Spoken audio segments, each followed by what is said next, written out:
Juste un chiffre pour sortir du fantasme. Combien les Algériens représentent en pourcentage par rapport au nombre d'étrangers ? 12% des étrangers en France sont algériens. Combien les Marocains représentent ? 11,8. Est-ce que les Marocains bénéficient des accords de 68 ? La réponse est non. Est-ce que l'écart est considérable ? La réponse est non également. Donc ça veut dire qu'on a une communauté marocaine qui ne bénéficie pas des accords de 68, qui représente 11,8% donc des étrangers sur notre sol. Et les Algériens qui ont les accords de 68, 12%. Donc les accords de 68, arrêtons de nous faire croire que c'est si avantageux que ça. Mais si on reste sur cette comparaison Algérie-Maroc, vous voyez, l'an dernier, il y a eu plus de premiers titres de séjour accordés à des Marocains qu'à des Algériens. Mais quand on regarde la répartition, on voit par exemple que l'immigration algérienne est beaucoup plus largement pour motif familial.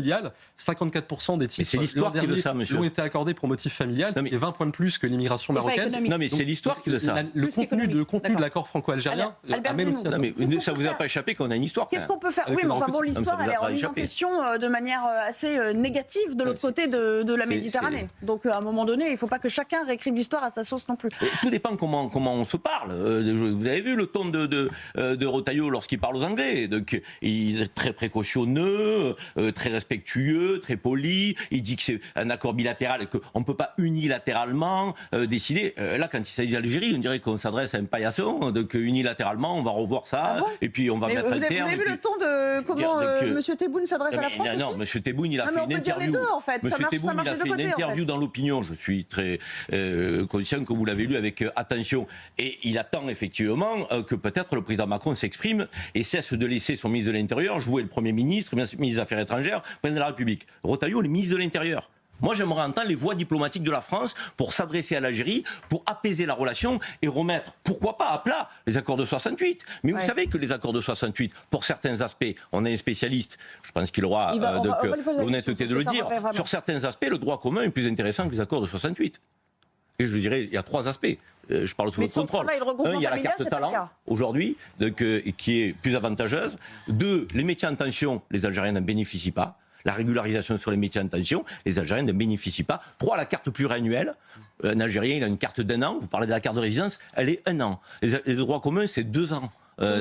Minimum. 3, vous avez des étudiants algériens n'ont pas le droit de travailler donc, sur notre sol. Les autres étudiants étrangers ont le droit de... Nelly, je peux expliquer. C'est sérieux. Vous me coupez à chaque fois que je donne des arguments. Ça vous dérange d'entendre mes arguments ?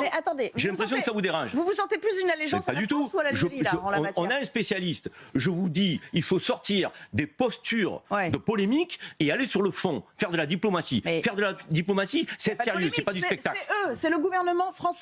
C'est pas nous qui a créé. Je vous dis qu'il faut cesser le spectacle, il faut parler sérieusement. Et j'ai évoqué des points précis. Et donc, effectivement, il y a des aspects avantageux pour les Algériens. Il y en a d'autres qui le sont moins aujourd'hui avec le droit commun.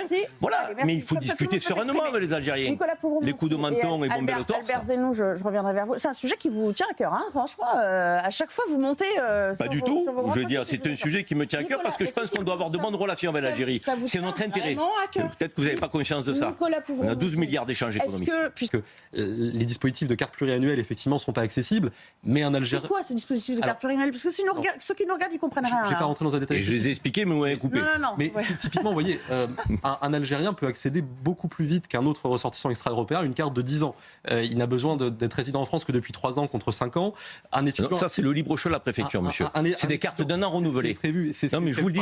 Un étudiant algérien a des règles particulières pour ce qui est de son travail. Il n'en demeure pas moins que quand il n'est plus étudiant, il peut se faire immatriculer au registre des commerces et obtenir un titre de séjour commerçant sans avoir à prouver la viabilité de son projet, la viabilité économique. Pour les autres étudiants, le droit de travail est plus facile. Là où les autres étrangers extra-européens doivent montrer que leur projet est économiquement viable, on pourrait multiplier les exemples comme ça. Les 30, je crois qu'il y a une trentaine de personnes à qui on va demander à l'Algérie de reprendre. Est-ce que le gouvernement algérien acceptera de les reprendre ? Ce sera symbolique, ce sera essentiel. Si est-ce que l'Algérie décide de jouer son rôle aussi, de reprendre ses ressortissants qui n'ont plus rien à faire sur le territoire? On n'a pas parlé des visas des dignitaires qui sont retoqués, mais on n'a pas le temps. Qui a retoqué la démarche de Retailleau lorsqu'il a voulu expulser cet influenceur par les voies administratives? C'est l'Algérie ou c'est la justice française? C'est la justice française. Donc arrêtons à un moment donné de bafouer le droit international. Quand tu renvoies un clandestin et que tu renvoies un clandestin et que tu ne t'adresses pas aux voies consulaires pour obtenir un laissez-passer consulaire, tu n'es pas dans le droit international. Faisons les choses dans les règles de l'art, Albert. Faisons les choses dans les règles de l'art.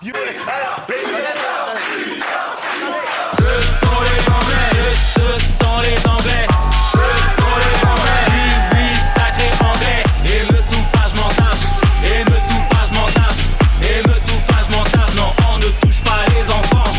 Ce sont les Anglais. Ce sont les Anglais. Ce sont les Anglais. Oui, toujours les Anglais. Kevin ou pas, je m'en tape. Kevin ou pas, je m'en tape. Kevin ou pas, je m'en tape. On ne touche pas les enfants. Ce sont les Français. Ce sont les Français. Ce sont les Anglais de Nicolas Malone, disponibles sur YouTube et Spotify, iTunes, Deezer, l'hymne de la France des émeutes. Oh, ma jarretière. Ah, je perds ma jarretière. Ce sont les Anglais. Ce sont les